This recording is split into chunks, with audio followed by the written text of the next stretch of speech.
Now, I'm not going to read out Professor Jacobs' extensive biography. It's all on webpage. You would have all seen it. As soon as you open the page, you get Marc. And so I don't want to take up the time. And so we will straight away get on with the session. But I just want to emphasize my own personal engagement with Marc is what he calls in his title, all the way up and down, or down and up. Because Marc has been very focused on inclusion, but through very important soft law instruments. He was responsible. He was one of the people who was part of, that's how we first met, with the drafting of the UNESCO 2003 Convention on Safeguarding Intangible Heritage. But what he has done is that he brought an ethical dimension to safeguarding. He drove the code of ethics that was adopted in Namibia by UNESCO for the 2003 convention. So we need, when we talk about inclusion, when we talk about community engagement, we need to think about, who owns whose heritage, who interprets whose heritage, who manages whose heritage. And there are a lot of ethical issues, and Marc is very focused on that. And he keeps us all honest in UNESCO. Thanks, Marc. Over to you, Marc.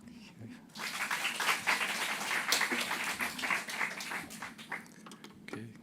Thank you very much. Thanks to the organizers for inviting me. First, an idea. This is a picture from the Museum for Dwight Eisenhower, the former president and general, a library, museum, and archive. But I especially want to emphasize the Eisenhower principle. Whenever I run into a problem I can solve, I always make it bigger. And that's something I apply throughout my career. Glam, it's a concept that I don't use a lot. I often associate it with glamping, so glamorous camping, which is the easy way of camping with the tent already there, with electricity, etc. And for instance, this is a picture in the Brooklyn Museum, a glamorous event, but this is probably not what is meant. It's not easy, it's difficult. That's why I want to introduce a blast from the past. You see Imagine by John Lennon here, and some might recognize this. It's something that is perhaps easily forgotten, but I want to remember it. So. Galleries, libraries, archives, and museums could be about democratizing inclusive and polyphonic spaces for critical dialogue, acknowledging and addressing the conflicts and challenges of the present, holding things in trust for society, safeguarding memories for future generations, guaranteeing equal rights and equal access to heritage of all people, participatory methods, and contribute to human dignity and social justice, global equality, and planetary well-being.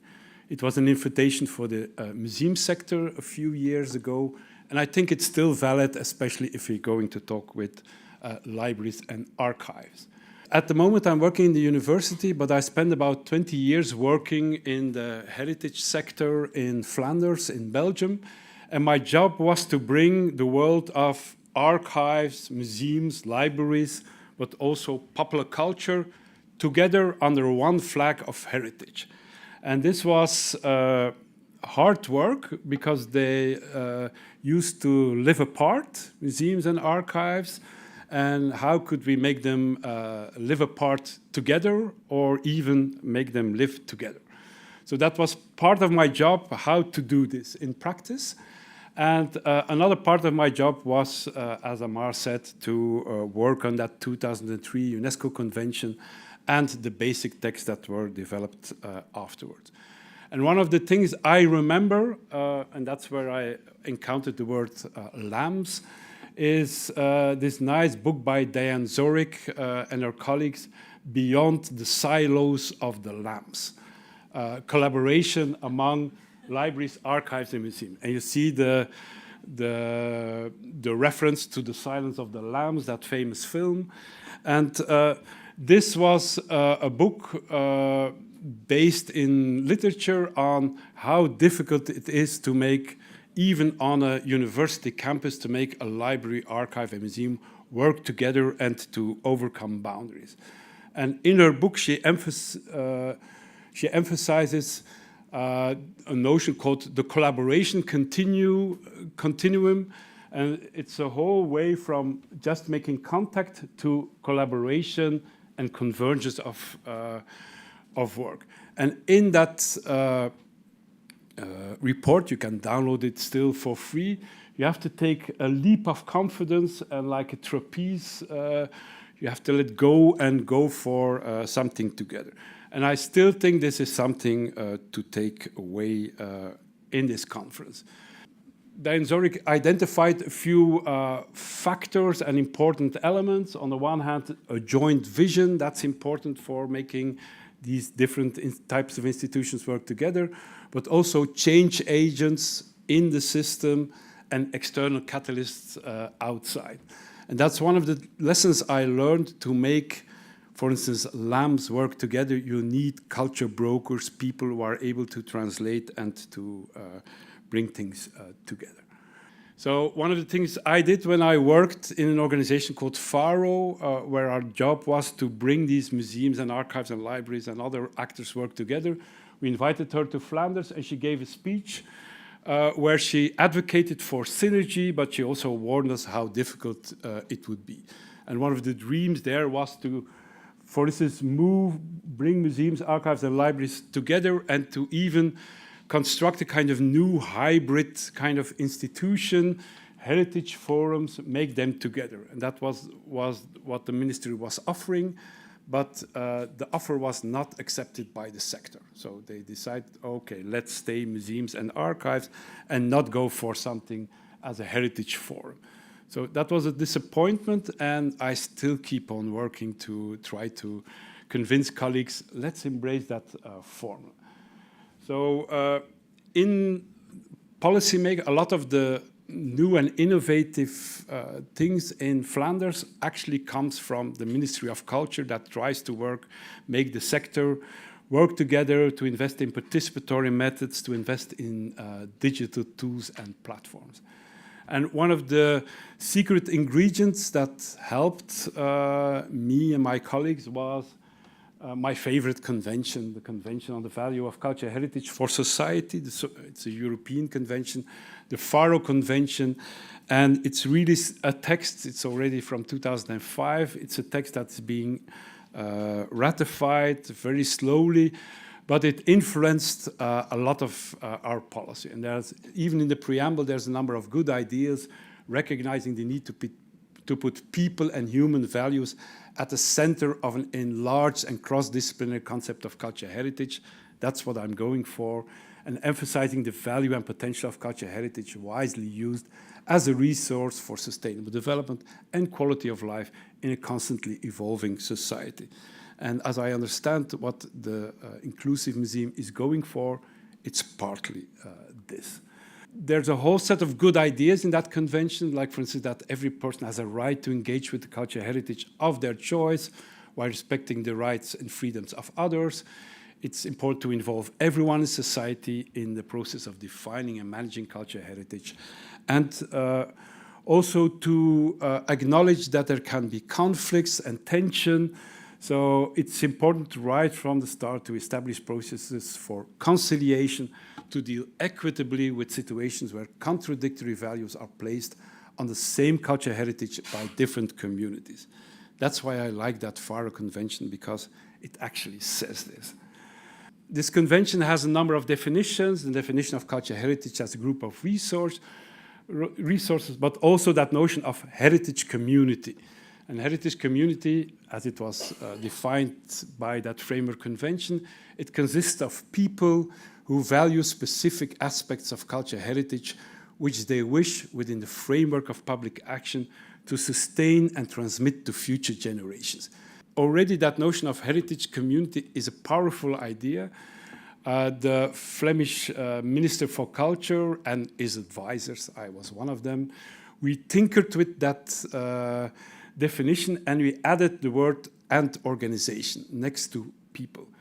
A heritage community consists of people and organizations like museums, libraries, and archives who value specific aspects of cultural heritage. And by adding that word, it was the key to make a more progressive approach to thinking in terms of networks and collaboration. I spent some time in those first 20 years of the 21st century and in UNESCO and trying to find an alternative for the 1972 World Heritage Convention and all the politics, the advantages and disadvantages connected to that convention. And this is how this 2003 convention was made. A lot of negotiation. What you see here is a flight case, and inside are these black small devices with the name of countries or other actors on it. It travels all over the world, also inside UNESCO, and people take place and play a kind of game, trying to build on consensus building, and that's how texts like the 2003 convention has been made.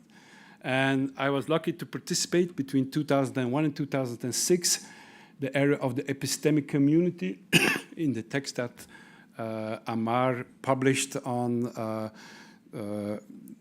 the website of this conference. He also used that concept of epistemic community, experts and diplomats, etc., working together to make a common policy, and from the conviction that human welfare will be enhanced as a consequence. A lot of negotiation, it yielded a masterpiece of compromise in 2003. With a number of definitions, you probably know it. Intangible heritage means the practices, representation, expressions, knowledge and skills that communities, groups, and in some cases individuals recognize as part of their heritage. One of the things I'm famous for is that I refuse to make or to talk about the community in singular. I always emphasize you have to keep that very vague notion, communities, groups, and in some cases individuals, and neither community, neither group, nor an individual is defined, and that's crucial. To make that convention work, you have to work with that vagueness and that potential. In red, you see the words as the instruments, objects, artifacts, and cultural spaces associated therewith. And that was always a difficulty in that definition, but especially for museums, it's crucial that those words are also there.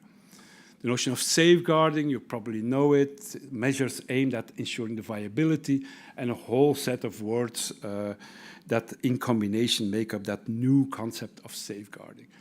Crucial is Article 15, participation of communities, groups, and individuals, not defined, still important. You have to involve them actively in its management. Inclusive working, inclusive museum, that's what it's all about. Between 2006 and 2016, there was the possibility to develop this 2003 convention in a number of operation directives. I was there. It was a long process of negotiation, still more or less respecting the rules of consensus building until 2016. And I was lucky enough to be part of that.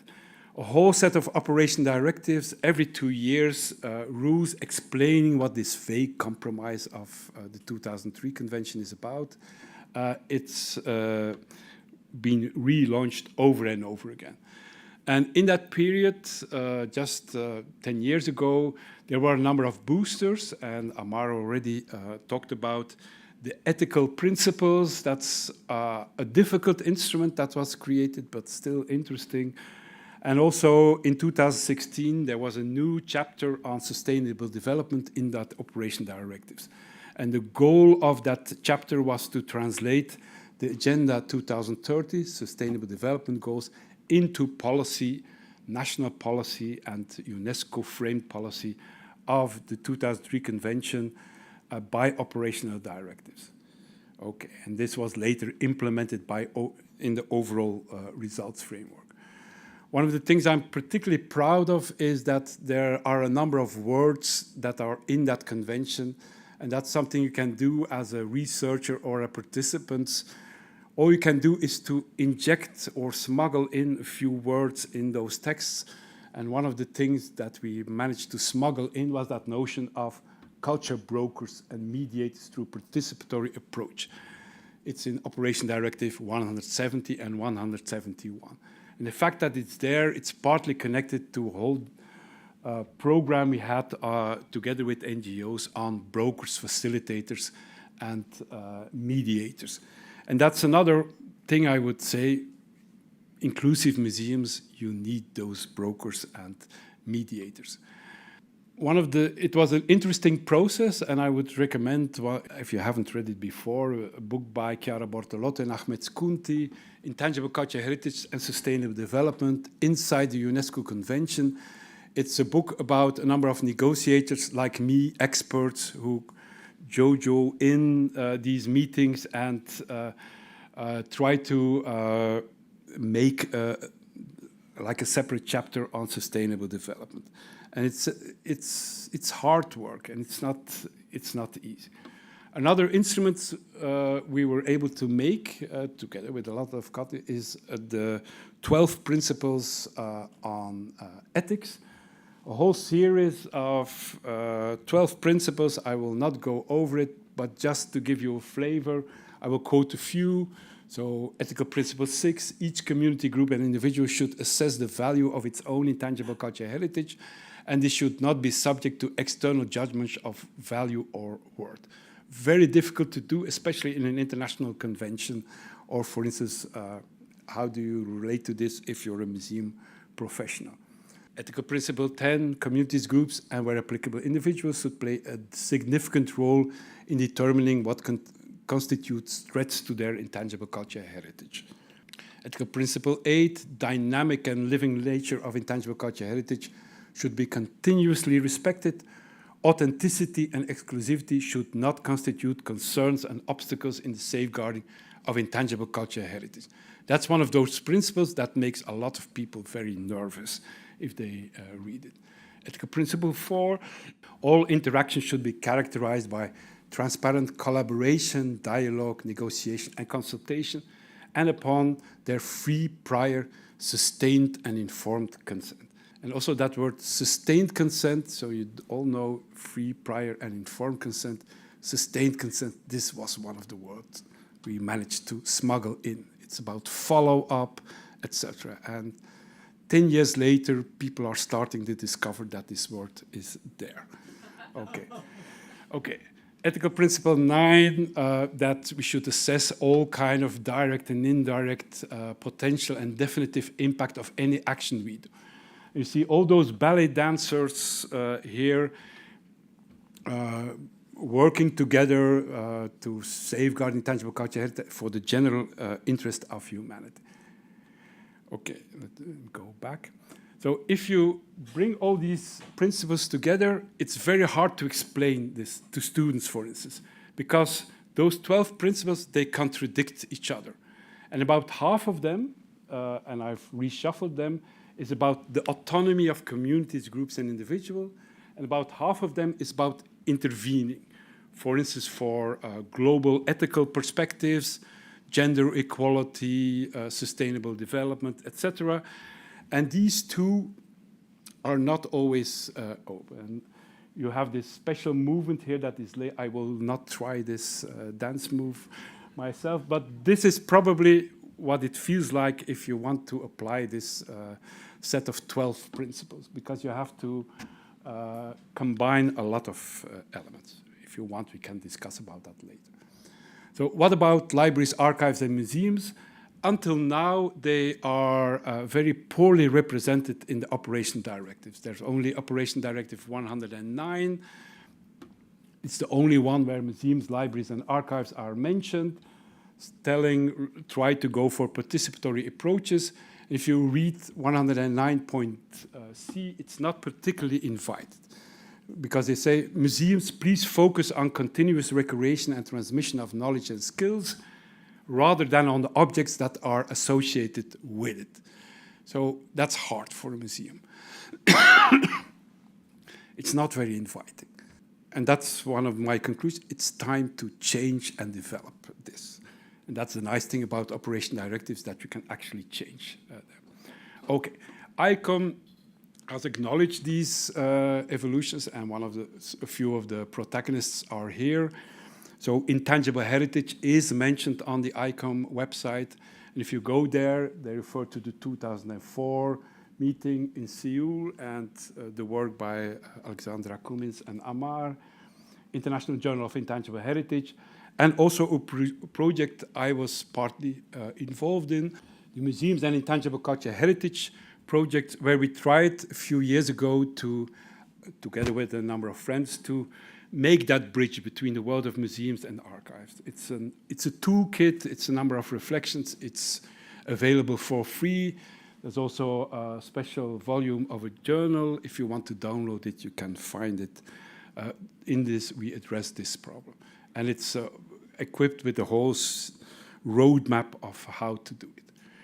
Okay, and since 2016, things are going on with the convention.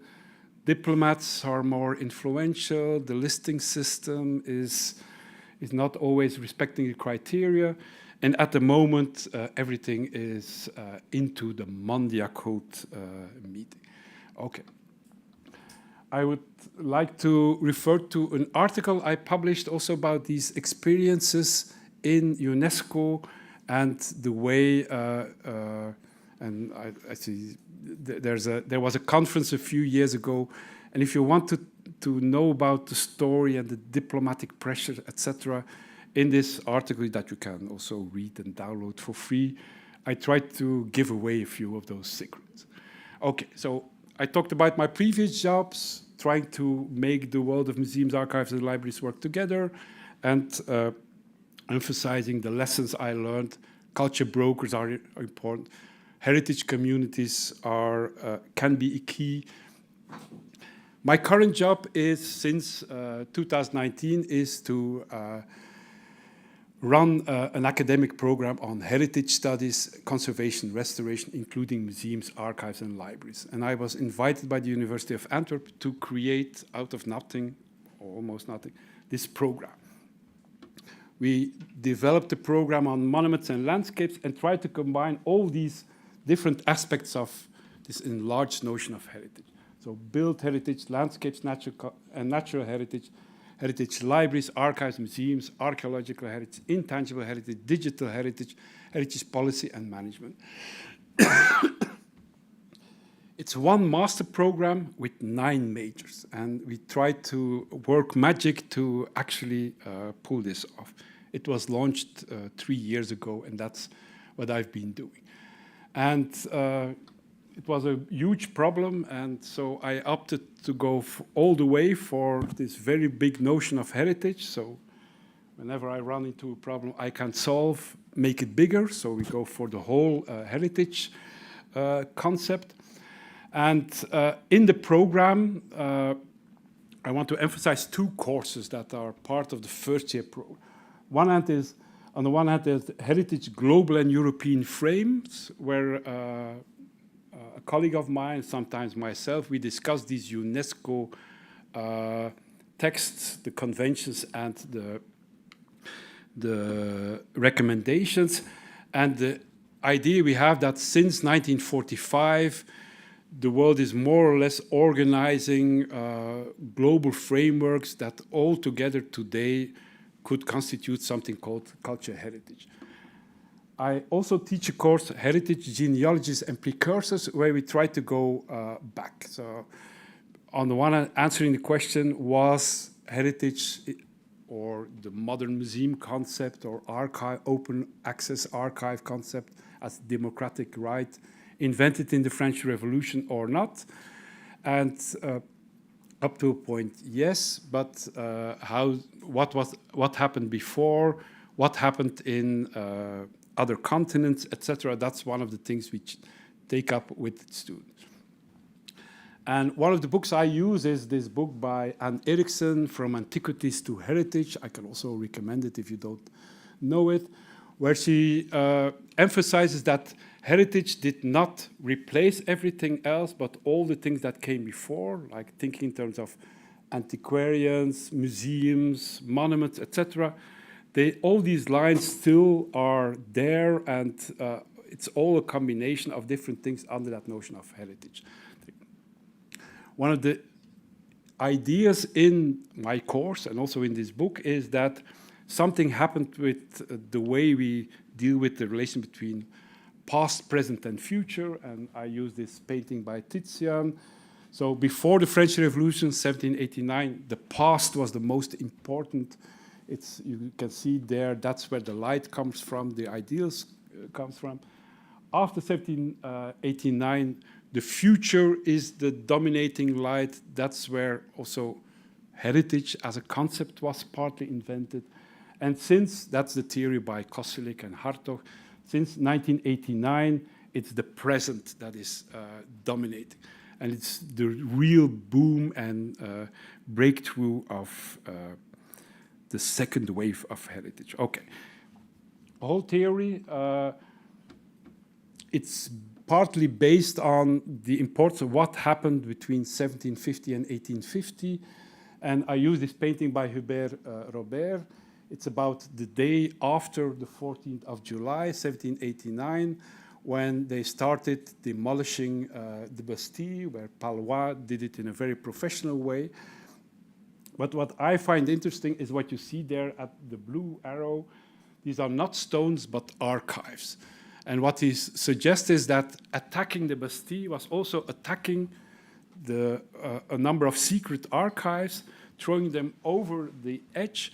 And people started collecting these archives, and now they have been digitized and made available. And archives were much more important before the French Revolution than after. Before you had to, it was in a casket, you needed 9 keys to enter it. It was almost impossible because it was so powerful. After the French Revolution, the open access, it's a democratic right to access those archives. So something changed there. So that's one of the things I try to do in that course, is to see what kind of things changed over time in different continents. But there's this article by David Harvey that you might know, The History of Heritage. And if you read that article, I do this together with my students, he basically says it makes no sense to try to make that kind of history, because heritage, it's invented over and over again. Heritage is a present-centered phenomenon. It has always been with us. Heritage can be found, interpreted, given meanings, classified, presented, and conserved, and lost again and again and again within any age. So that's a challenge for me. It's those presents over and over again, and that's what I'm looking for in my course. So, and the title that it's a quote that you might know, the story about turtles all the way down. It's, for instance, the book by Stephen Hawking, A Brief History of Time, where someone gave a lecture on astronomy and modern views, and somebody stood up in the room and said, well, what you told was rubbish. The world is a really flat plate supported on the back of a giant tortoise. And the scientist gave a superior smile before replying, what is that turtle standing on? And the old lady said, it's turtles all the way down. So this story, it's been repeated also, for instance, by Clifford Geertz, who referred to it in a more positive way as the attempt of an anthropologist trying to make sense of the world and being confronted with these statement, it's turtles all the way down. And there are a number of quotes that emphasize, well, if you focus on, for instance, the personal and local heritage, it's very hard to make that kind of big story because it's turtles all the way down. That's why I'm looking in my course for a number of instruments and tools to tinker with, and that notion of present and presence, both as a gift or as an indication of experience of time, it's useful. And I want to mention 3 recent books, or already older book, Annette Weiner, Inalienable Possession, where she commented on the whole notion of giving gifts. And she discovered in the Trobriand Islands that there are some gifts that follow a slower pace and that are being kept apart, and like the gold in Fort Knox, that empower what is all the exchange that is going on in the outside. And I know there's a paper, that one here about gifting and gift giving.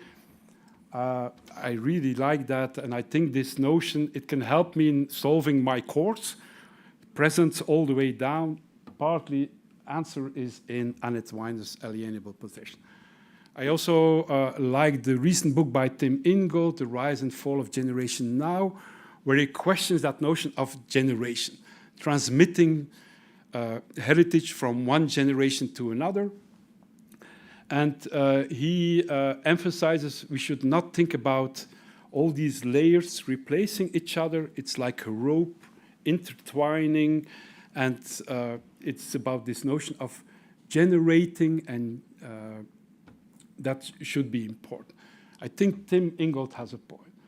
Also, Heritage Futures, the famous project by Rodney Harrison, it can help to try to work with these notions. Okay, I'm nearing the end. So one of the things that I still see happening in the sector is the debates of where should this framing by UNESCO go to. A very important development was the Mondiakult 2022 declaration, where they said, let's try to put heritage and culture in the Sustainable Development Goal system as a separate goal.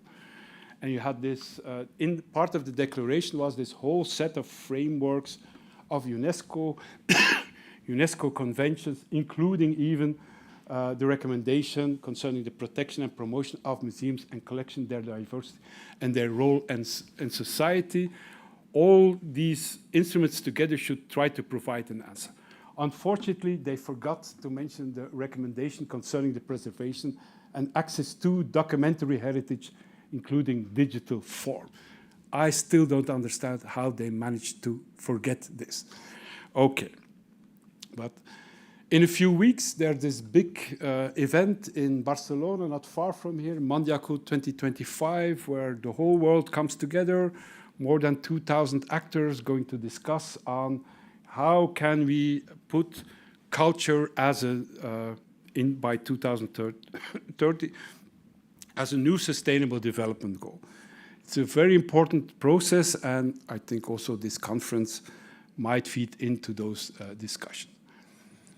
In my course, in the course on framing works, I always start with referring to the Universal Declaration of Human Rights, 1948.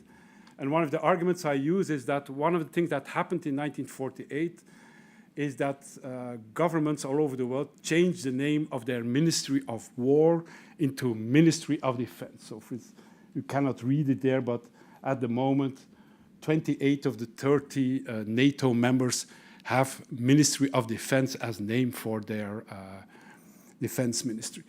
As you might notice, a few days ago, Trump announced that he would change the name of the Ministry of Defense into the Ministry of War. I think it's a very significant thing, and it makes me worry a lot. So I have to change my course now, but that's not. So perhaps it's time to, the challenge for libraries, archives, and museums is there. And is living apart together, is that still enough? And there you see the problem. There are a number of very powerful texts, convention texts, but the world of museums, archives, libraries, they do not have a convention on their own. They only have a recommendation. Two recommendations, 2015, on documentary heritage, memory of the world program, and museums. But unfortunately, in most countries, people don't know about that recommendation. For instance, in the country where I work, we know it, but it's not part of the framing of debates, and it doesn't have influence because it's such a weak text of recommendation. So that's a problem for libraries, archives, and museums to join the debate, especially in Mondiakult now. So one of the texts was forgotten, but to get a place at the table. But it's time to stop living apart together and to live together, according to me. that's some of the things I try to do in my work now. So I've, at the invitation of the minister, I've picked up the work again for the 2003 convention, and we're going to apply to be part of the Intergovernmental Committee. And one of our goals is to rethink about the position of objects and places in that convention. So one of the things we would like to do as an actor, and you can do something in that Intergovernmental Committee, is to develop and replace Operation Directive 109 and to make it into a number of directives, perhaps a small chapter. I really think it's something to go for. It's high time, if you see what is coming in Mondiakult, to do that and to work on these different options. So I hope you will join us, etc. And I also start worrying by what is happening in the world. Is it good to only go for one goal, culture, as a sustainable development goal, or should we bet on more horses? And at the moment, heritage is in goal number 11, make cities inclusive, safe, resilient, and sustainable. I like those words, making inclusive, safe, resilient, and sustainable, but perhaps it should be infused in other operation directives. So that's why I try to put emphasis on that old, and everybody tries to forget about this proposal, traumatic experience, no doubt, but still more relevant than ever to think about those challenges in for libraries, archives, museums, and other heritage actors. Okay, I want to conclude with two images. One of the things I do is to go back in history, and I like to investigate debates during the French Revolution. We already saw a painting by Hubert Robert. Hubert Robert was one of the people who was living in the Louvre already in the 1780s, and in the 1790s was involved in reopening the Louvre as a museum. And in 1796, he painted two paintings. On the one hand, his vision about the Grande Galerie in the Louvre, perhaps, so this opening up with windows, this did not happen. But the way it's shaped, it was realized up to a point. And what intrigued me is that Hubert Robert painted this picture. So what are we making?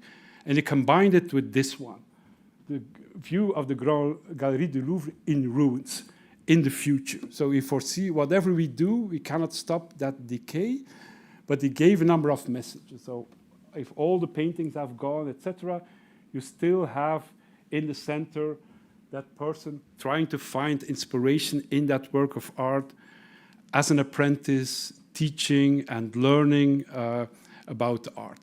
So it's this notion of already envision, okay, whatever we do, things will get lost. We should embrace loss, but it's valuable to start over and over again. This is my last slide. What should you remember or not? So on the one hand, rediscovered that Diane Zorick beyond the silos of the lambs. I think it's still relevant. If you go for that problem, make the problem bigger. So embrace the heritage paradigm with intangible cultural heritage and artificial intelligence and so on. Let's try to create that matrix, make the best of Mondiakult 2025. I really hope our colleagues in 3 weeks in Barcelona will do a good job. I'm afraid if it will land in 2030, so perhaps it's time to bet on more horses. At least start improving the interlocking frames. And in my world, the 2003 convention, we could already try to settle and do something with Operation Directive 109. Keep on looking in the past for examples. Does it really have to start over and over again? Are we condemned to relive that past and to... I thought we were, that war had gone a few years ago. It's a hard awakening today. So should we really start over and over again? And the last idea is to reconsider that set of challenges in 2019. I know they are traumatic and a taboo, but more relevant than ever in discussing how libraries, archives, and museums could work together. That's my talk. Okay.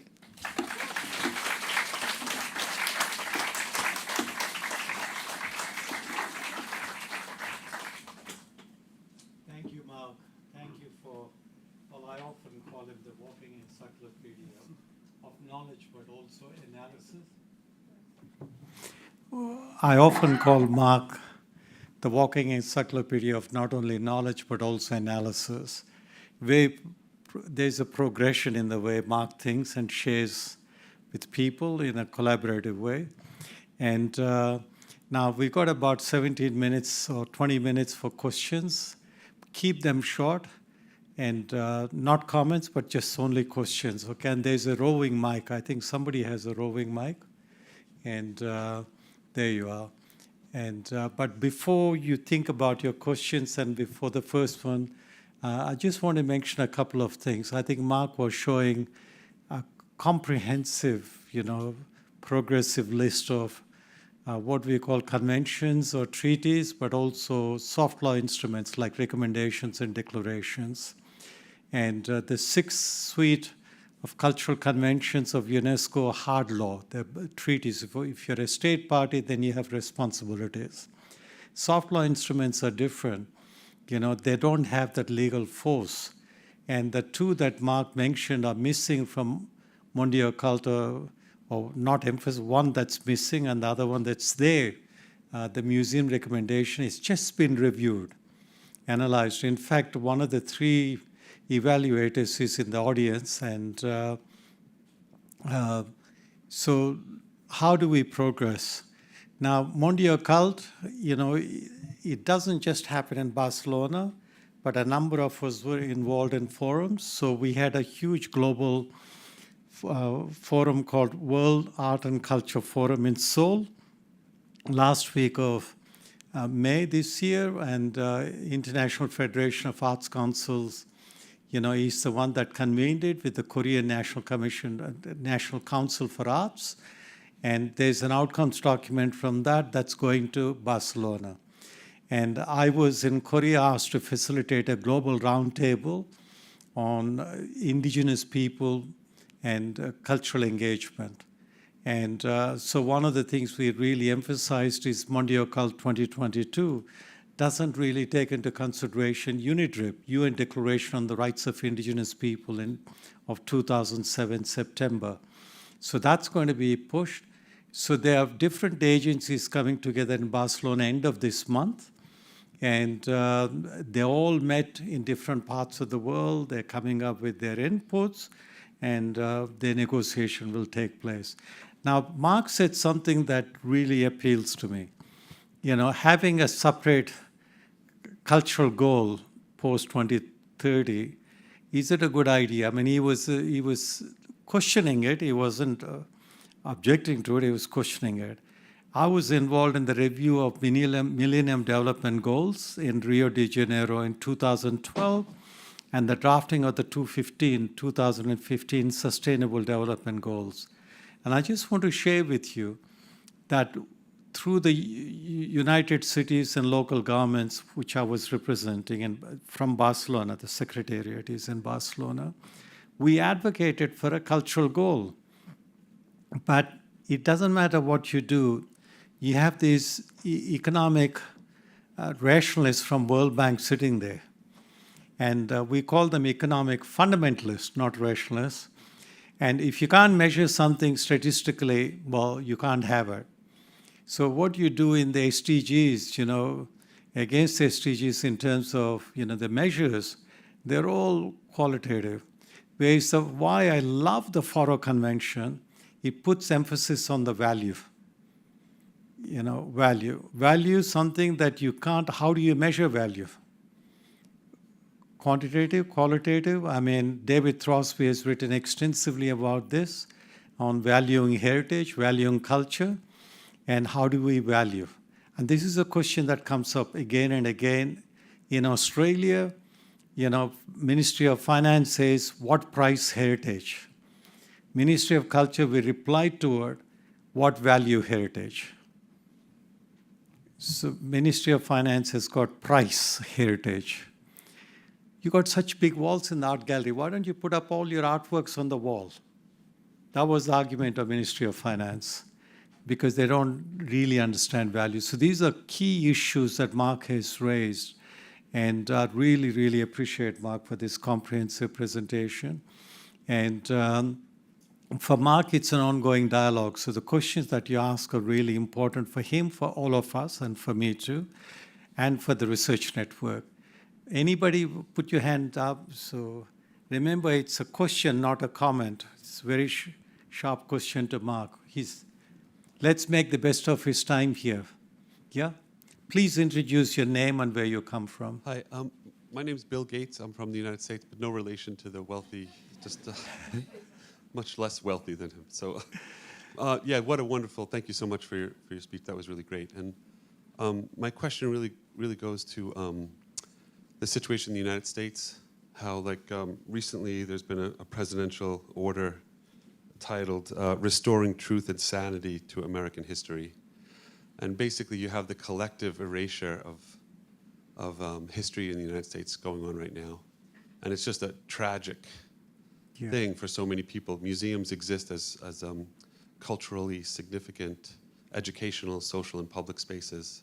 Like Mark Twain, I'm getting to a question, so I'll try to speed it up, sorry. Like Mark Twain said, travel is fatal to bigotry, prejudice, and narrow-mindedness. And many of our people, Americans, need it sorely on these counts.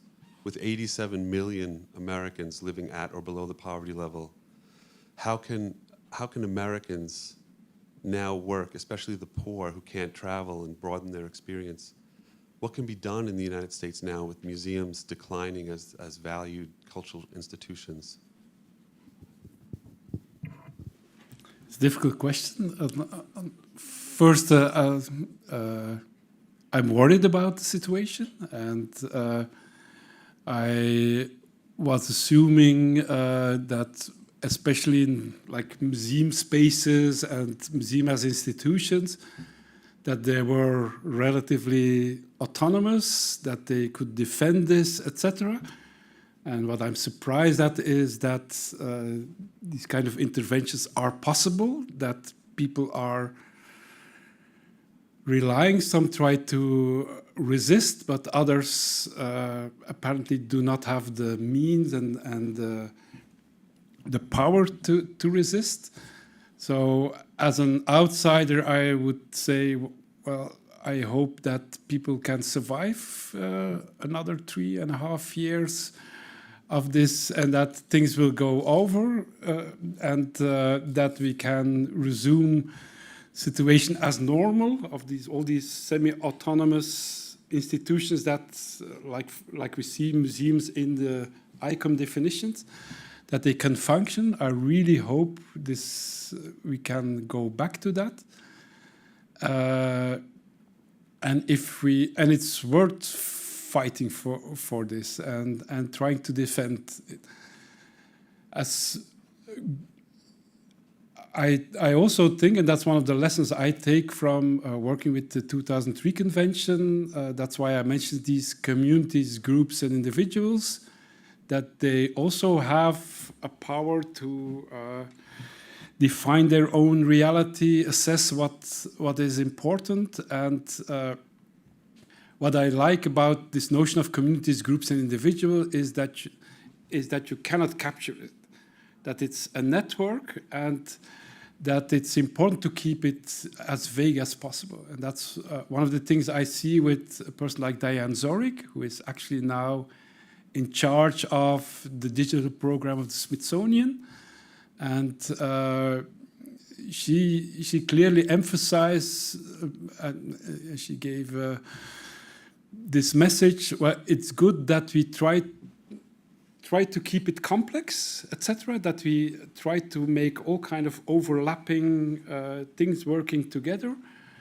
And if we would have had one totally integrating functional system, it would be very easy to capture it and to reorient it.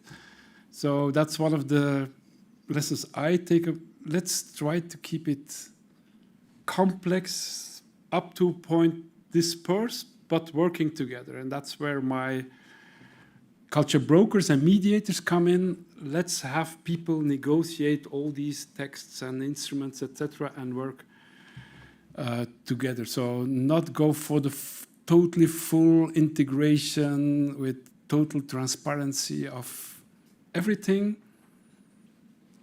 One of the lessons I take is complexity and some vagueness can be useful, and at least to survive for another 3.5 years. That's my vision. Can I make a quick comment? I thank you for the question. Remember 2001, September 11th. What happened after that? You know, the American Alliance of Museums, what was then called American Association of Museums, invited me and a Canadian to be on their program committee because they felt they were looking very inward, not outward. And one of the things that amazed me, there was not, as for Portland, Oregon in 2002, there was not a single session on African Americans. Remember, Bush said you're either with us or with the enemy. So people felt extremely threatened. So I, as an Australian on the program committee, nominated 6 sessions on African Americans as an outsider. And so these things have happened before, but what have we learned from that?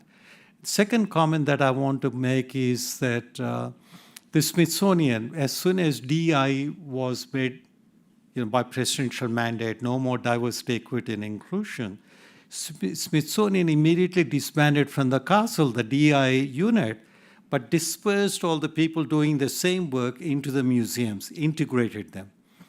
So made it complex, as Marc was saying, that's exactly what they did, brought in complexity. That was Lonnie Bunch, who, if you want to listen to him, was one of our opening, like Marc is here, speakers, 3 years ago in Philadelphia. It's on YouTube. And the second thing is that in museums, we always need to think about what is our mission, what is our purpose. They can review the Smithsonian institutions, but people don't realize by legislation, by congressional legislation, the 1989 legal document creating the National Museum of the American Indian is not just about the United States. It's about the whole of the Western Hemisphere, all of Americas.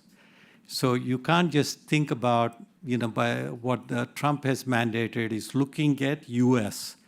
But you can't look at NMAI without looking the same with the National Museum of African American History and Culture.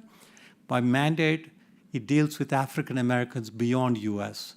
I can say this very confidently because Alexandra Cummins, who is here, was involved in that process with the creation of that museum with Barbados, And so I think there is a complexity that's there that people don't even realize.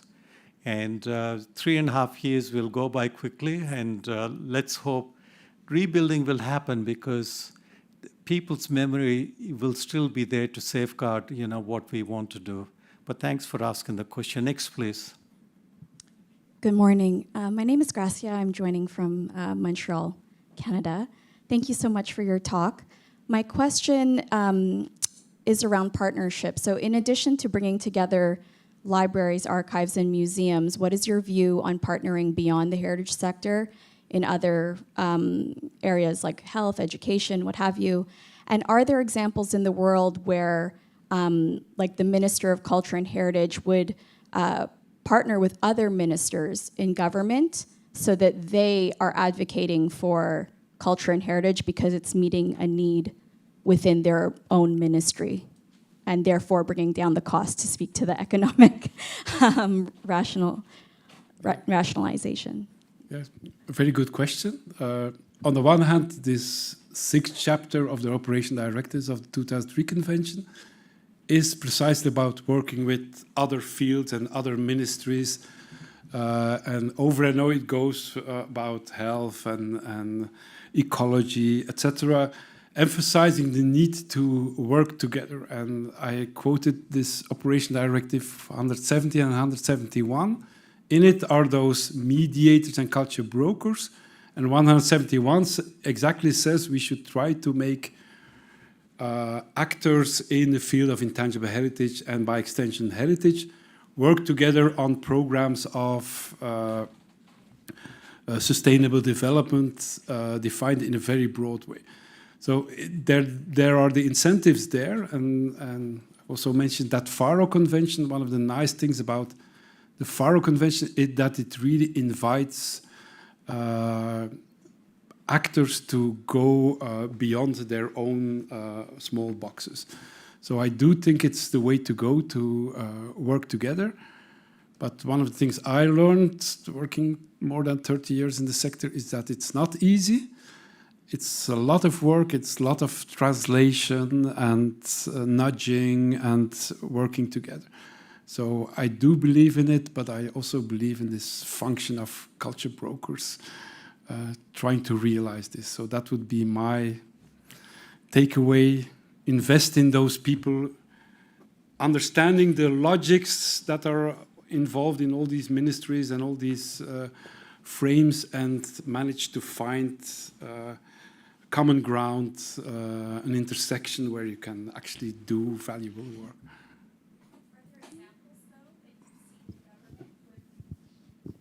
Because I used to work for the Department of Canadian Heritage for the federal government in Canada, and so It's being recorded. We can't hear you. yeah, so I just wanted to know if there are some examples that you know of with the cross-ministry collaborations. Yeah, there are a lot of examples all over the world. For instance, to give again examples where I am active in, for instance, on crafts. At the moment, I'm collaborating in a project where people from the sector of intangible heritage, education, but also the Ministry of Economics tries to see how traditional crafts can be integrated and can be inspiring to economic programs. And this program is now also being promoted by several Horizon projects of the European Community. And one of the things we do in that project is to assemble a whole catalog of examples where this actually works. So, Katya, you're from Montreal. I always use Quebec as the best practice example internationally. Go to your Quebec government website. There are a lot of examples and demonstration projects. Quebec is the first province on its own to take the kind of integrated approach, complex, as Marc is saying. So go to the government website. There are a lot of demonstration projects and case studies in your own province. Yeah. Next, please.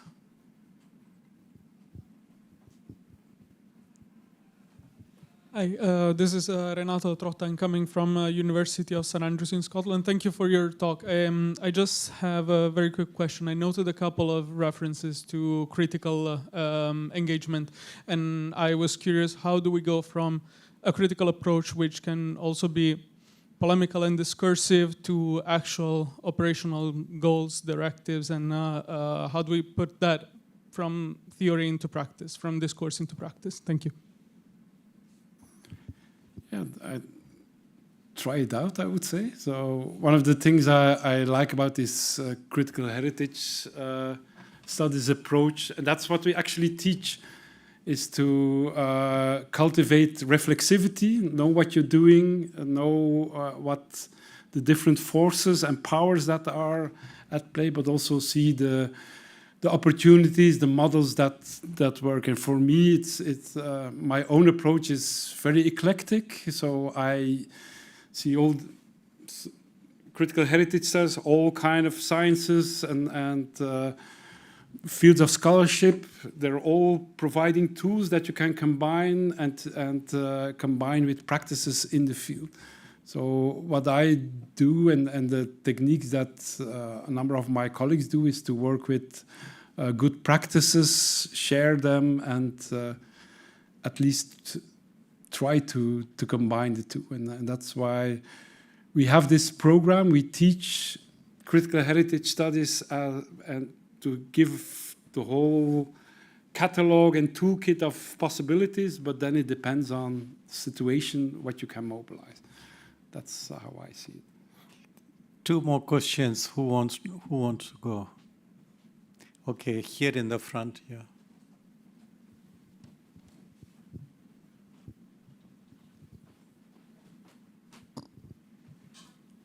Thank you. Thank you for the wonderful presentation. Close. Really enjoyed it and learned a lot. I'm Susri from India. It's a question that, as you said in the mediator, the cultural mediator, how do you see the cultural mediators are playing role in the inclusive museum sector, bringing AI and digital ethical framework? What role they play actually? Or can they play? Yes, I think they have to play a role. On the one hand, the advantage is that the kind of broker I'm thinking about, and it doesn't always have to be an individual.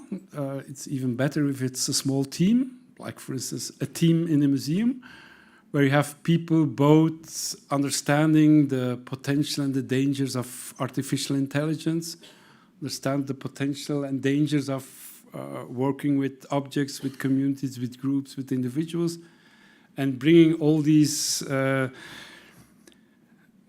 forces together and trying to find an ethical, responsible, but impactful way of working together. And you're much more than a specialist on artificial intelligence than I am, but I do think it opens up a lot of possibilities and chances, but we have to try to control the power and also to think about the ethical issues and what is feeding these artificial intelligence models. Where do they get their data? What kind of biases are introduced? And is it possible to put something in place or to provide a counterforce for algorithms, etc.? So it's a challenge. So I think it's a challenge for museums to work in this field, not to reject it, but to understand it, and if possible, to break in and try to make an own flavor and powerful tool, if possible. So that's a challenge for these heritage brokers or artificial intelligence brokers, if you want.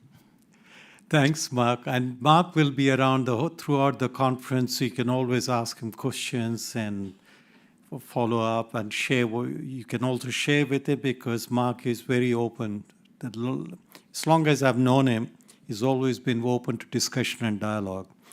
And Marc, thank you very much for a wonderful opening session. Thank you.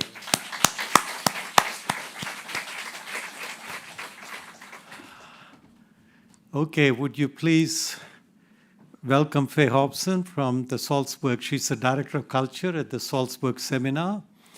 And come. She just got off the train. I'm not standing up welcoming you. Hi. Hi, everybody. Just loading up my presentation. Now, as I said in the beginning, that the bios have been on the webpage right from the beginning as soon as you get onto the landing page for the conference. So you all know who Faye is, and I'm not going to take up her time. So we're running a little bit late, so I'll just ask Faye to kickstart our presentation.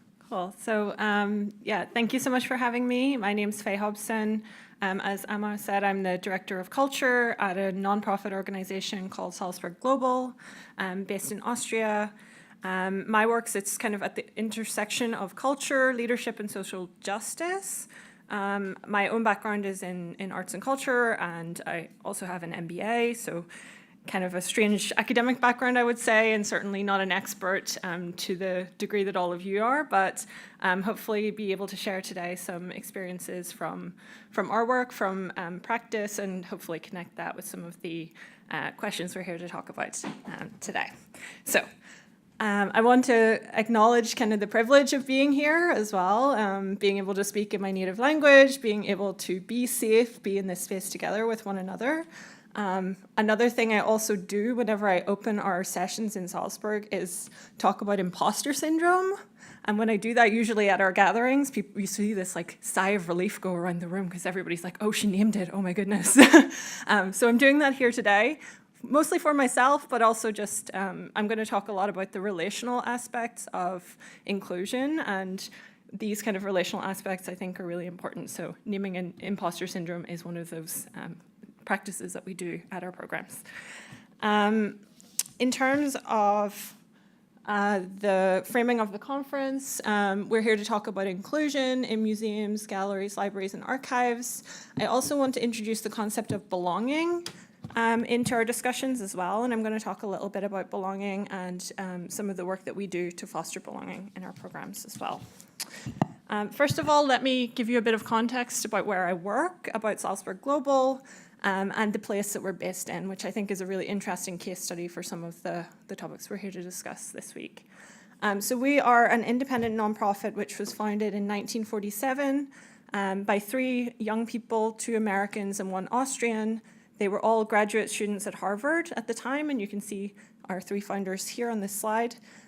They felt there was a need for an intellectual rebuilding of Europe after the end of the Second World War, and they had this idea for this summer school that would bring together people to be in dialogue with one another, people from different backgrounds, people who had been on different sides of the conflict in the Second World War.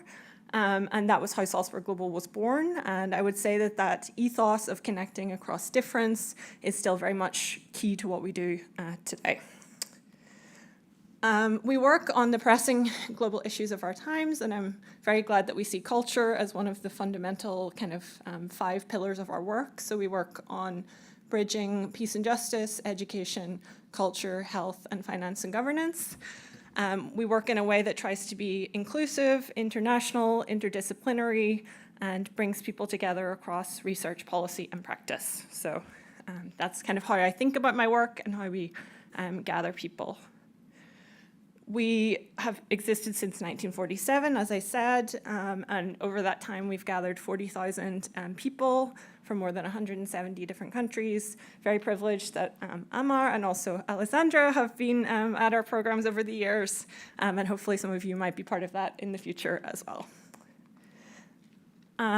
This is a little bit about where we're based. I can't talk about the work that we do without talking about the place that we do it in.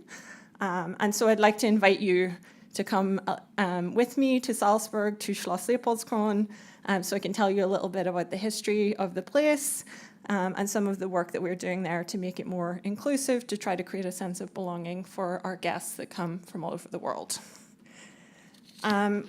This place is one that we gather around 25,000 people each year from all over the world, both through our nonprofit programs, but also our social enterprise hotel business. And it's, importantly, though the building isn't a protected Austrian national monument, it has always been a private home. It is not a museum. It is a place that people have always lived, have gathered, have connected, and that continues to be our invitation to people who are coming today. So we want people to be able to take a book from the library and sit and read it. We want people to listen to music and attend concerts or to eat together in the Marble Hall. It really is a building that lives through the people that come through it. I could spend quite a while telling you all about the very interesting layered history of the building, but I am going to try to do it today in record time so that we can talk a little bit more about some of the inclusion principles that we use. So I'm going to do the very short version of the history. The building is a palace. It was built by the Catholic Archbishop of Salzburg between 1736 and 1744. It's called Leopoldskron. It is named for Archbishop Leopold Anton von Firmian, who built the building. It then left the Archbishop's family and was bought by this gentleman here. His name was Max Reinhardt. He was originally Max Goldman. He was Jewish. He was an Austrian theater director and producer. And he was very successful in his time. He was looking for a property that would kind of match his ambitions, his success. But as a Jew living in Austria, it was very difficult for him to find a building of that status. Because the Schloss had been sold out of the Catholic Church, Max Reinhardt, as a Jew, was able to purchase it. And he spent a lot of time renovating it. He lived there. He had a lot of performances there. This is one of the rooms that he installed, our beautiful library. He also brought artists and performers from all across Europe to come and really live in the building as a creative space. It was his stage set. He thought of it as a Gesamtkunstwerk, as a total work of art, both in terms of his theater practice and also the space. Reinhardt was offered honorary Aryan status by the Nazis, which he declined. And he knew at that point that his time in Austria was very limited, so he moved to the US. The building was then seized by the regime, and you can see here a picture of some Nazi officers in one of our rooms. After the war, the building was restituted back to his family, to his widow, Helene Timmig, but unfortunately Reinhardt was never able to return to his beloved Schloss. How did Salzburg Global come to be there then? Well, the story goes that the young students that I mentioned earlier happened to know Max Reinhardt's widow, Helene Timmig, and that one of them ran into her on the subway in New York one day and said, "We have this great idea, we just need this place, like, can you help us? Can you think of anything? Like, where could we host it?" And she said, "Well, my darling, you must use Max's Schloss. That's what he would have wanted." And so that was how, in 1947, the first Salzburg seminar, which was then the Salzburg Seminar in American Studies, happened to be at Schloss Epolskron. And we continue to be there ever since. So that's the very short version of the history. I wanted to share with you a quote from Margaret Mead, who was one of the co-chairs of that very first session. She said that the final choice of Leopoldskron had very important implications for the success of the seminar. In this setting, fellows were able to meet in a mood which combined a sense of distance from real life and a sense of the importance of the traditions of civilization. This gave them time to pause, to hesitate, to see themselves with a certain degree of detachment. Throughout the seminar, the loveliness and the unreality of the setting consistently muted stridencies which might have developed. And so that idea of the place being fundamental to the gathering and to the work that we do continues really to this day also as being vitally important. I did skip over one important piece of the history, so if you'll let me go back very quickly. This movie, can anyone tell me what it's from, what this image is from? Sound of Music, yeah. So this was also filmed at Schloss Epolskron. The seahorses that you see in the background and all the scenes where they fall into the lake, for example, were filmed there as well. Salzburg Global were busy doing important nonprofit work, and we said, no, we don't want your Hollywood movie here. Please go film it somewhere else. And so they only filmed the exterior scenes at the Schloss, not the interior scenes. But yeah, you'll recognize this view if you ever come to visit sometime. I mentioned rooms that Reinhardt created, and this is another of those. So you might recognize the ballroom images here from The Sound of Music. The room on the top left is our Venetian salon, also installed by Reinhardt in the Schloss. And so this is the room I want to pause on. I want to talk a little bit about in more detail because I think it has some interesting objects, artworks, history, and reactions that I want to unpack a little bit. I'm not saying that Salzburg Global has all the answers in terms of some of the questions I'm going to talk about, but we certainly have made mistakes and we've learned things along the way, and I'd like to share those with you. This room, as I said, was installed by Reinhardt. He bought the panels on the walls from Venice, the gold panels, and inlaid within them There are scenes from the Commedia dell'arte, traditional theater, Italian theater tradition. And I'm going to have to read this bit because it talks a little bit about the layers of history. So the paintings in the room are 18th century copies of 17th century scenes depicting an art form that was popularized in the 16th century, installed in 1930 by an Austrian Jewish theater producer in the home of a former Catholic archbishop in a room used as a model for The Sound of Music, a 20th century movie. So we talk a lot about the layers of history in the building, and I think this room is a perfect case study of that. Reinhardt really wanted to have images of the Commedia in this space because he saw himself, you may be familiar with Harlequin, the character from Commedia.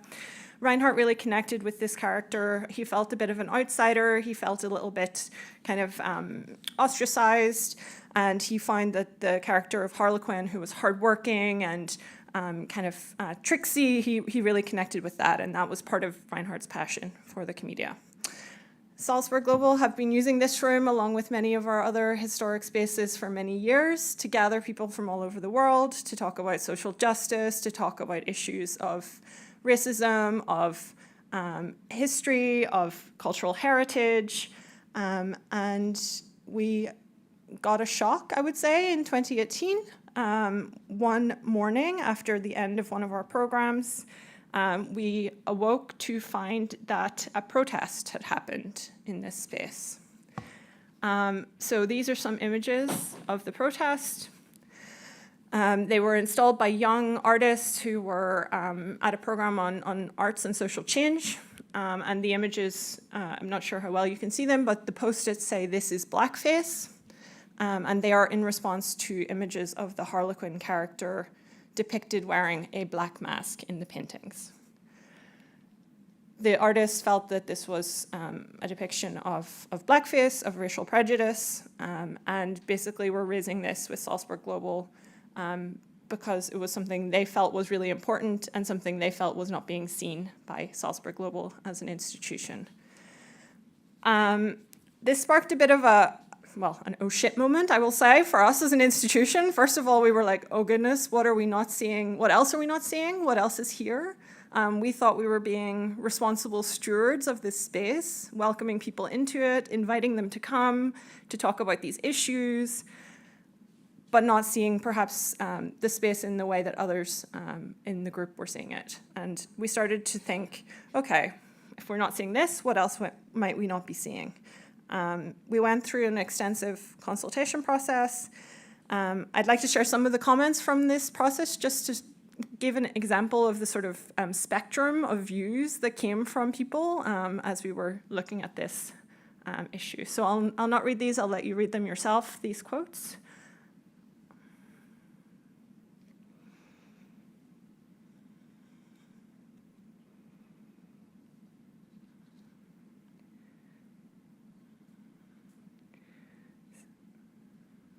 So for us, we were kind of framing and welcoming people, thinking the space we were creating was safe, was a place that if we say it's safe, then it's safe.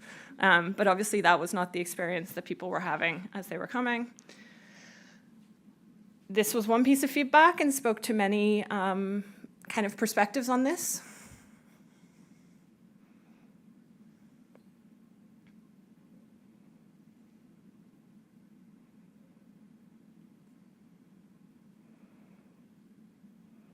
Is that the solution? Do we take it down? Do we close the room? Do we just pretend it's not there? Do we stop having the conversation and say, oh, our bad, well, don't use that anymore, it might offend you? So that was another option and definitely a direction that some people felt we should take.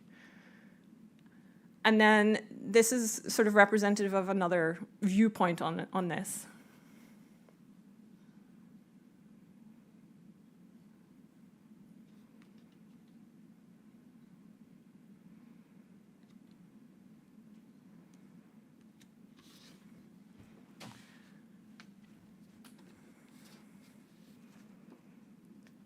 So we did start to do our historical research, as this suggests. We started to look at the origin story of the mask, to think about what is the art historical context around this. what was the intentionality in the original paintings.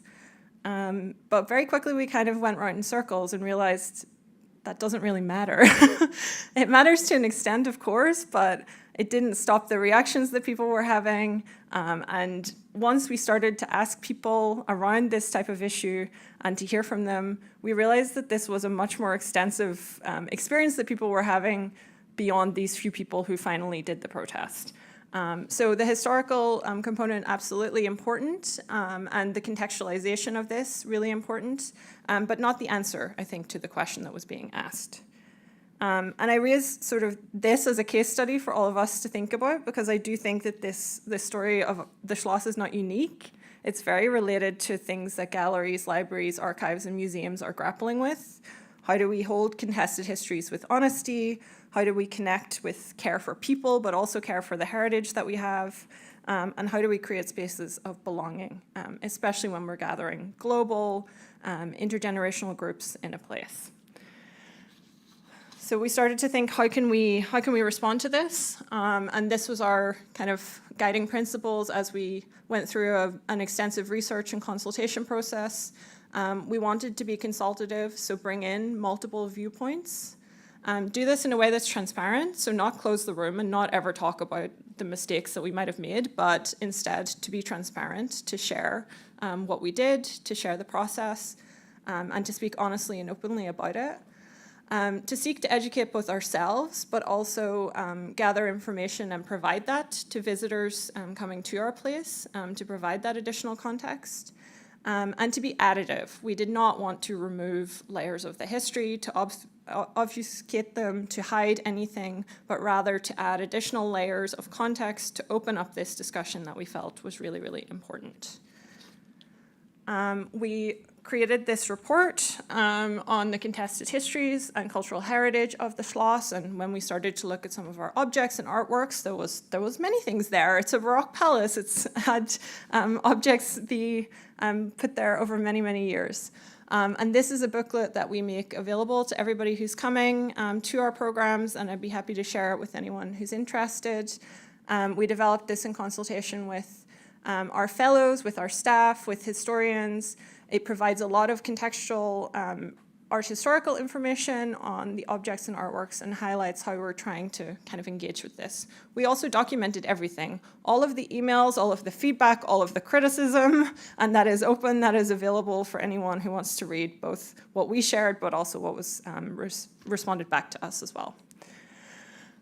We added these interpretive panels in a lot of our rooms and tried to provide that context that was kind of missing in the spaces. And one of the really interesting and useful questions we were asked as part of this process was, how does the room speak? How does the institution and how do the places speak when you, the staff, are not there to speak for them? And we realized there was nothing. Unless we were giving a Schloss tour where we were telling people the stories of the place, there was no contextual information and people were having their own interpretation with perhaps without any information that would be helpful for that. We did also include a panel in the Venetian Salon which speaks to the protest, which acknowledges the bravery of the protesters, whether you agree with them or not. It was a radical act, it was a brave act, and something that created change within our institution, and that's something we acknowledge when we do tours of the space, etc. And I'm going backwards. There we go. So there were a couple of key kind of learnings that have come out of this process for us as an institution. And again, I share them because I do think they're relatable. I think they might be kind of useful to other institutions on similar paths. One key piece of feedback we got very early on was, what are your institutional values? What is guiding you and how you respond to this?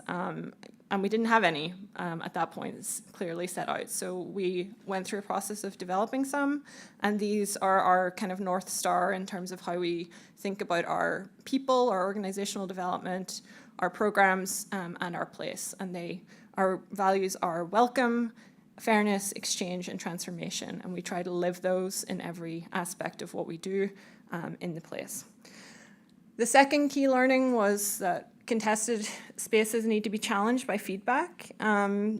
we recognize the completely different spectrum of views that the place can elicit. And honestly, some of our staff are from all over the world, and even within our staff team, we do not have consensus on whether this space is problematic or it's not, or how problematic it is, etc. However, we do realize that we need to listen to our constituents, to our stakeholders, and create ways in which people can speak back to the institution. Then the third is that proactive change is an asset to historic spaces.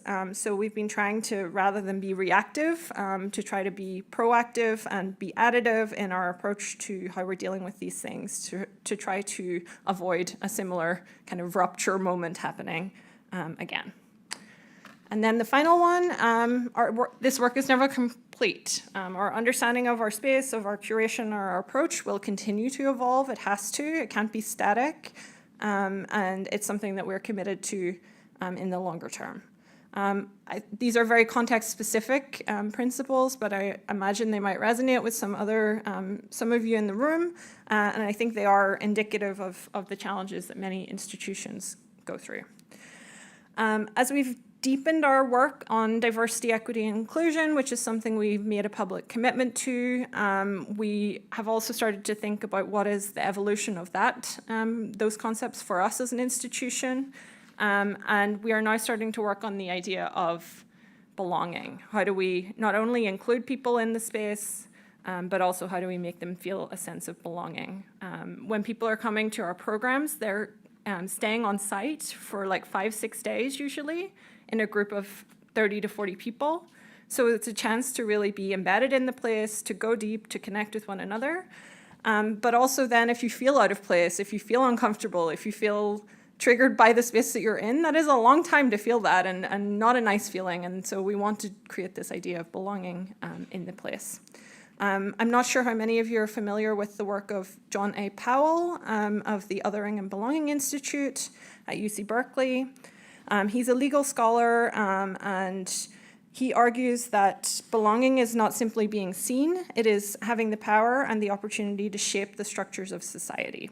So he theorizes that inclusion says, you can come in, while belonging says, your voice will shape the outcome. So it's that passive to active switch that he talks about in his work. And I think that clarity, that evolution of these concepts from inclusion to belonging is something that certainly resonates with us and perhaps resonates with you all in the work that you're doing as well. I've talked a lot and I hate talking. I'm normally the person who's facilitating, so I'm gonna do my facilitator moment and ask you this question. How does belonging feel to you? And I would invite you to spend a couple of minutes. Please turn to the person beside you and just share a little bit about, does this concept of belonging resonate? What do you think about it in terms of inclusion to belonging? And share a little bit about how does belonging feel to you? And you can reflect on where you might feel that in your body, experiences, etc. So I'll give you a couple of minutes to chat with one another.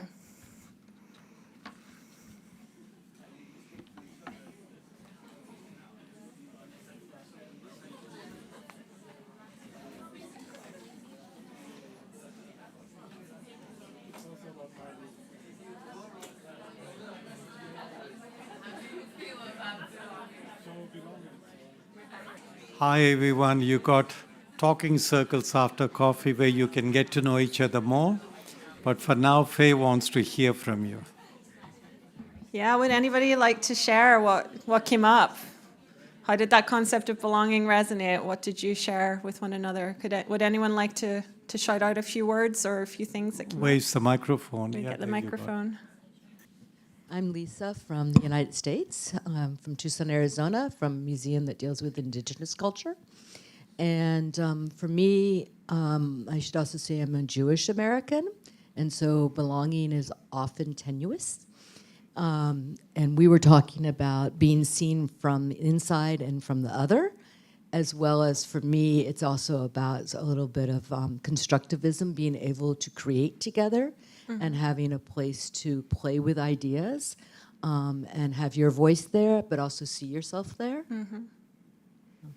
Great, thank A lot you. of ideas, no conclusions. No, that's great. You've touched on a lot of really, interesting points. We'll come back to some of those. Thank you. Anyone else? Someone at the back over there. Yes, this side.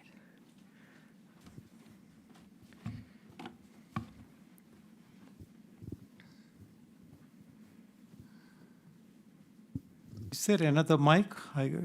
Two people can. No. Hi, my name's Samuel. I work at Clovernook, which is a nonprofit in the U.S. We're a Braille producer.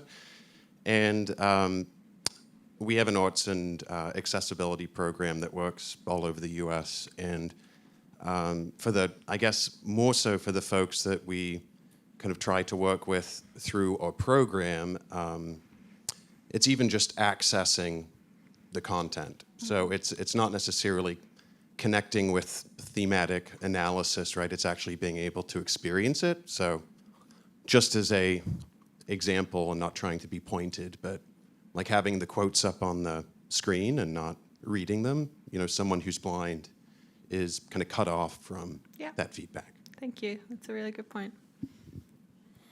Anyone else? I mean, I can see that right now there's an existential crisis in the U.S., so we had two comments from U.S. And anyone else? Yeah, the young man in the middle.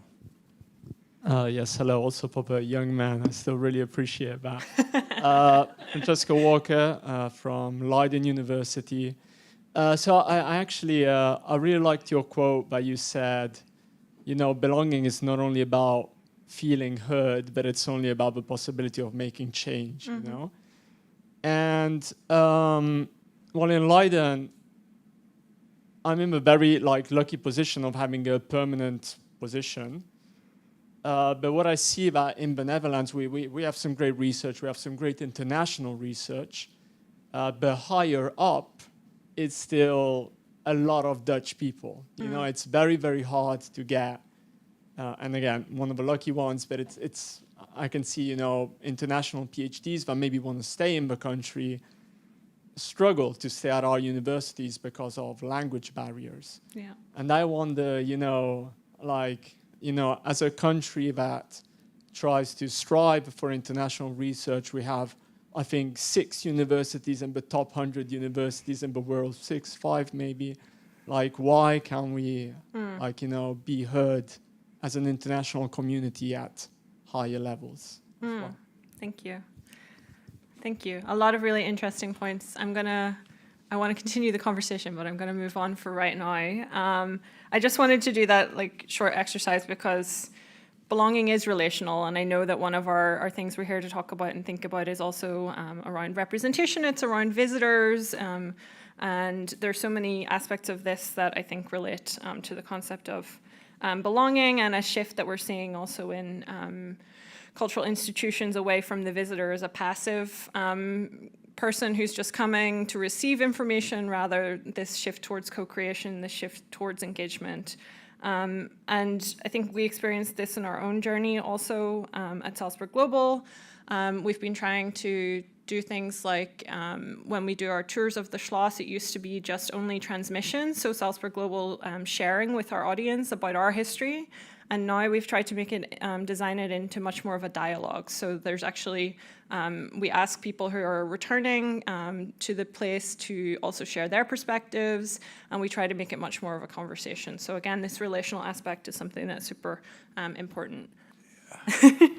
Given that you live in Leiden, you're at the University of Leiden, I want to share with you in 2006, I think, or 5, the Swahili king came to the Netherlands, and the curator from the Fokokunde booked the theater, invited everybody, especially all the Black Dutch, to the theater to welcome the Swahili king. Not a single black person came. So she came to my office in the Fokokunde and she started screaming, "What's wrong with them? Here is their king." And I said, "But have you talked to them before you invited the king?" She said, "Why should I thought they would be very happy." I said, "But they all told me that why should we go to see the king that sold us into slavery?" Yeah. It's a powerful message, No, I love Leiden. Thank you. Thank you. So yeah, belonging is inherently a relational concept. And the image on the previous slide where I asked you to think about belonging was from a book by Susie Weiss called Design for Belonging. I recommend it. It's very practical. She's at the D School at Stanford. And the book walks through these different elements of things you can design for belonging within, whether it's a convening, whether it's a physical space, etc. And so, yeah, I recommend looking deeper into that if this kind of resonates with you. We got time. Anyone else wants to share? I have a couple more things to run through, maybe. All right, okay. Is that okay? Yeah, sure. All right. And so in terms of collections are not something Salzburg Global has in the sense that a museum has, but of course we have lots of objects and things in our place that we're trying to shift our sort of response from custodianship to care, both care for the heritage objects that we have, but also care for the people who are coming through our spaces as well. Going back to the Venetian Salon, this is an image of the space as it is today. So we've installed these interpretive panels that mask the paintings. It allows you still to see them if you choose to do that, but it also provides that context in the space. So it provides just that break for people and gives that choice. Do I want to engage with this further or not? And that's up to you then to make that choice around the paintings themselves. I wanted to share this, and I think this comes to your point around the accessibility aspects, also the structural point that was raised here as well. This is another model that we find useful in our work at Salzburg Global. It looks at the circle of human experience, and I think many times when we're trying to design for inclusivity, for belonging, we're thinking of these structural aspects, right? We're thinking of patterns, processes, these very grounded, very practical things that we can design for. But very often when people don't feel a sense of inclusion or belonging in our spaces, the things they're responding to are below the green line. They're these relational aspects. And I think that speaks to what Amar just shared about the museum in Leuven around not inviting people or not speaking to people before expecting them to show up. They hadn't thought about these relational aspects, relationships, identity, information. And so this is a framework that we're using to try to think about how do we create those senses of inclusion or belonging in our work at Salzburg Global.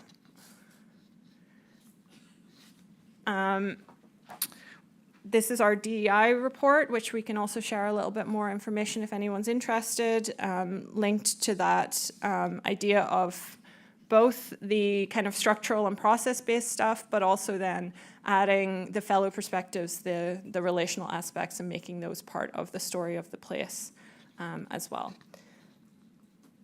And then finally, one of the other pieces of feedback that we got as we were going through this consultation process was, well, if I as a person of color come into your space and I only see racialized depictions of somebody who looks like me, if those are the only representations you have in your space, how can I feel a sense of welcome? And that was a really powerful piece of feedback. It was a difficult thing, I think, for some of our colleagues to hear. And so we've tried both to deal with some of the relational aspects around how we're engaging with our fellows, but of course it's also the representation as well. So we've invested heavily in curating different spaces within adding new artworks that are more representative of the global work that we do, of the people who are coming through the place, to try to add these contemporary layers to the history. You can see some examples here of the exhibitions that we have. And I'm going to wrap up now because I'd love to hear and have more discussion. I just wanted to close out by saying, yeah, these are some learned things from practice from global groups, global partners coming through the space. We're trying to kind of learn as we go, and I'm excited to learn from all of you as we're here this week. I think, yeah, it's a difficult time in the world. It's a time where all of us feel that we need to do more, I would say, to continue pushing this work. And I think together as an international community, we have a chance to do that. Margaret Mead, after that first session, at Salzburg Global, and one of her famous quotes that she has is, "Never doubt that a small group of thoughtful, committed citizens can change the world. Indeed, it's the only thing that ever has." And so I will offer that to all of you as we go into our next few days together, that we can leverage kind of the power and the opportunity in this space. An offer, if you're interested in the work that we do, our annual arts and culture program for next year is looking at rethinking cultural institutions, infrastructure, and investment. The QR code should take you to more information about that. I know that so many of your research is probably super related, so would love to connect and perhaps invite you to come and join us in Salzburg in April next year. So. Thank you so much for listening. I'm here with my colleague Surya, who's sitting at the back of the room. We both love to connect and learn more about the work that you're all doing, and feel free to take our contact details as well. So thank you. Thanks, Faye. We still have 13 minutes if anyone has any questions for Faye or myself, but more to Faye, please. Yeah. Come on, Mr. Gates. I really appreciate the way you managed to conceal that as a solution, conceal the paintings as a solution. I come from an architecture background, so I had always thought that museums could offer a map of contentious collections, so as a variation for visitors that went to the museum. So a couple of things. How did you come up with the solution, and how does it actually work? Thank you. A little bit trial and error, honestly. Our first approach to the space after the protest was to add contextual information. And our observation on doing that was that it didn't provide enough of a barrier or a break for people. It felt a little bit dissonant, I would say, because on one hand we're saying we acknowledge that these paintings might be problematic, but come into this room and see them. And so it felt, I think, strange to people.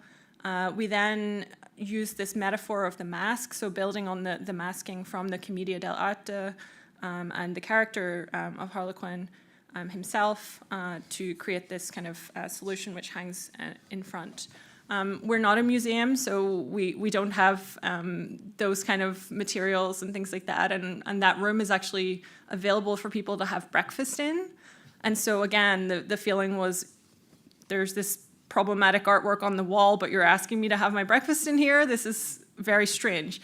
So the masking was kind of in response to some of that feedback as well. So really listening and iterating as we went in terms of response. And I should say that because the building is a historic national monument, we are unable to remove anything which is affixed to the walls, including these paintings. So even if we wanted to remove them, we wouldn't be allowed to. So we had to find a solution which would work with that in terms of the preservation status of the building. Does that answer your question? Sort of. Thank you. Anyone else? Yeah. Hi, I'm Heidi Wright-Meyer from Toronto, Canada. I wanted to thank you for your presentation. I think it's very sometimes unusual that we get feedback inside an institution. This has the weirdest feedback, so I can hear myself talking to you. It's very odd, or maybe appropriate. The feedback and then your thoughtful process in which you came to some conclusions and then you acted on those conclusions. A lot of us get feedback, we do the reflection, and then you don't, and certainly our visitors or audiences don't see how we've made changes. Do you have plans to do another reflection piece to look at what you've proposed as solutions, how those outcomes have impacted the work that you do, and then bringing people together again to say, did we do it? Can we do more? Did we do it right? Yeah, that's a great question. Thank you. We get feedback during all of our programs, all of our gatherings, where we have tours. We ask people for their thoughts, kind of in the moment. But what we've recently started doing in our feedback and evaluation surveys is starting to try to measure some of those aspects of belonging that people may or may not feel as part of the programs, including how they feel represented and included within this space as well. And so that's something we're just at the start of doing as a process. We've added it in. We had metrics around inclusion in our evaluation surveys, but now going a little bit further into how to measure belonging within the programs is something that we're looking into as well. So yes, to both the consultative process continuing, but also then trying to think about how we measure and understand that as well across cultures. And if anyone's interested in how we do that, I'm happy to share some of the questions we use. Sure. Happy to. Well, given that you come from Toronto, 1989, I mean, what Faye gave us an example of how they dealt with contested, spaces, it reminded me, given you said you're from Toronto, that the Royal Ontario Museum Into the Heart of Africa, 1989.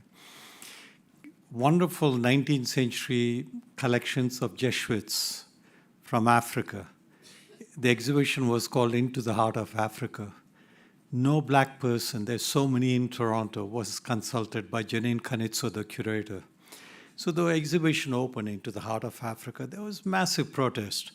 It's the first time at that stage in the 100-year history in 1989, Royal Ontario Museum was closed for a whole week. And Janine Kanitso's house was spray painted, and then the trustees didn't stand up for her. So she took a sabbatical to go to Scotland for a year. And the Royal Ontario Museum organized a retreat with the trustees, and they brought me in from Australia. And what amazed me was the ethics of it, that they didn't stand up for Janine Kanitso. It's true that she did not consult anybody what it means for the local black populations. Toronto is one of the most culturally and linguistically diverse cities in the world, and with a very large black population, a black mosaic. It's not just largely Caribbean black, but also from other parts of Africa and other parts of the world, from the US. And so what Janine said to me was, yeah, but it's not about them. It's about 19th century representation of Jesuit collections. But what she forgot is that it has implications on how people think about Africans and black in present-day Toronto. She didn't even think about it. So we got to think about the consequences of our actions when we're doing something in a public space or even in private space. And but what I like about the Salzburg is that they went ahead, they're moving on. It's an open dialogue. What the Royal Ontario Museum did after the controversy was they closed the openness. They created a separate gallery, and it's called Safe Haven. And they started marginalizing, people from Toronto who are Canadians. Anything to do with Somalis, their first exhibition was on Somalis in the Safe Haven. I said, but this is wrong. You're not actually understanding that you have to talk to people, you have to understand, you have to do research. Your exhibitions, your interpretations have to be evidence-based, and they are primary stakeholders living in Toronto. I know ROM has come a long way, but it's got a very strong history, and it's easy to criticize ROM, but we all learned from it because we were doing no better in Australia. We all learned from the experience. So Canada had two amazing controversial exhibitions. Spirit Sings in Glenbow Museum in Calgary, which is to do with Native Americans without consulting them. And it became similarly controversial. So out of Spirit Sings came Turning the Page, Canadian Policy, which informed the rest of the world on how museums deal with Indigenous people. Into the Heart of Africa, we informed the rest of the world in the way we engage with cultural diversity and multiculturalism. So I think contestation is important because it shocks us, gives us a shock therapy to rethink some of the issues. And I still have 4 minutes if anybody has a burning question for Faye. Sure. So there's someone here in the front. By the way, I'm a storyteller. I'm an old man. I've been to different places.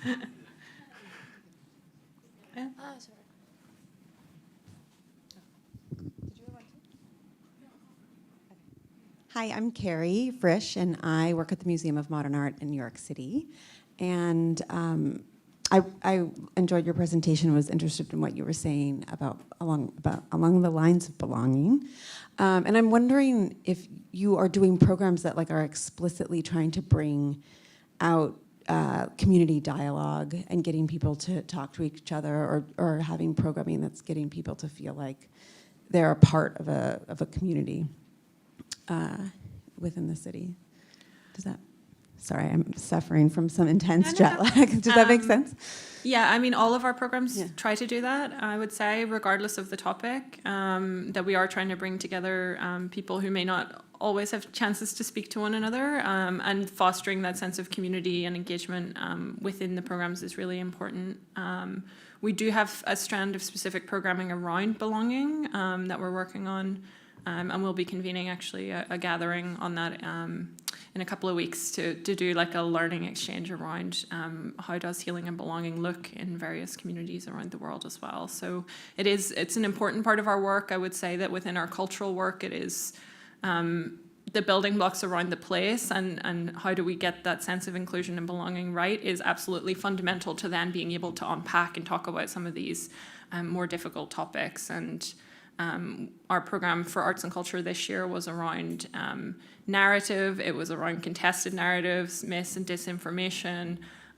We had people there coming from war zones, from places that are incredibly, incredibly difficult. And for people to be able to come together, as at our very first session in 1947, you do need that sense of safety, that sense of belonging and community engagement, and that's a really key part of how we try to set up the spaces of our programs. Does that answer your question a bit? Okay, perfect. I think we're going. One more? Is there one more? One last one? Yeah.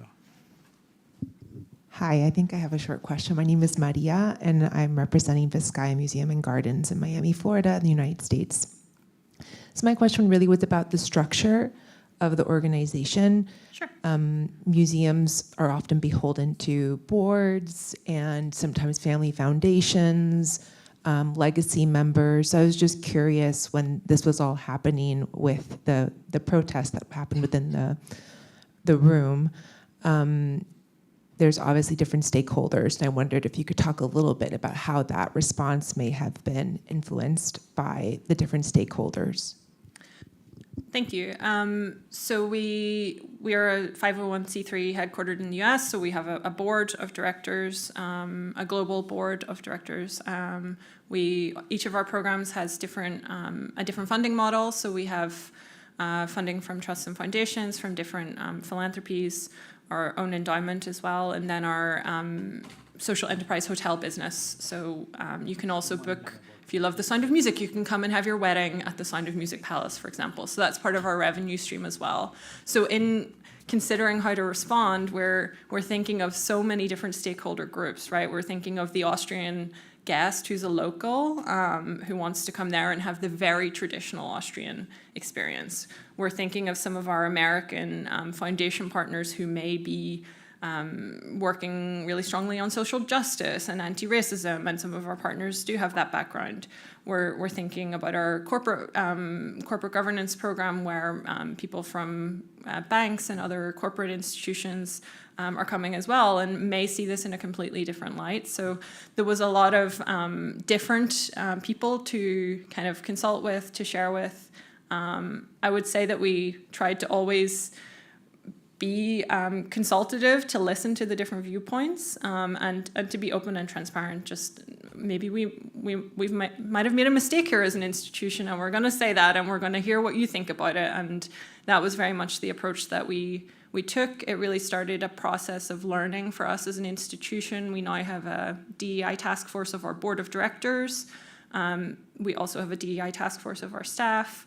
And many of our philanthropy funding partners also are with us on this journey. I think if you think back to 2018 when this happened as well, it was sort of around the time of Black Lives Matter, a global kind of racial justice reckoning was happening, and we were one of many institutions to kind of have this happen to us. And so for many of our partners, it was either like, oh, that's also happened to us, or, oh, we're also worried about that, and a chance to kind of discuss and learn from one another. So yeah, I would say that's kind of the approach we've taken. I'm happy to unpack that more. Thanks, Faye. Would you all join me in thanking Faye for a wonderful presentation? Now, before we leave, I also want to mention Faye is around if you want to talk to her, and also Surya. Could you stand up, everybody?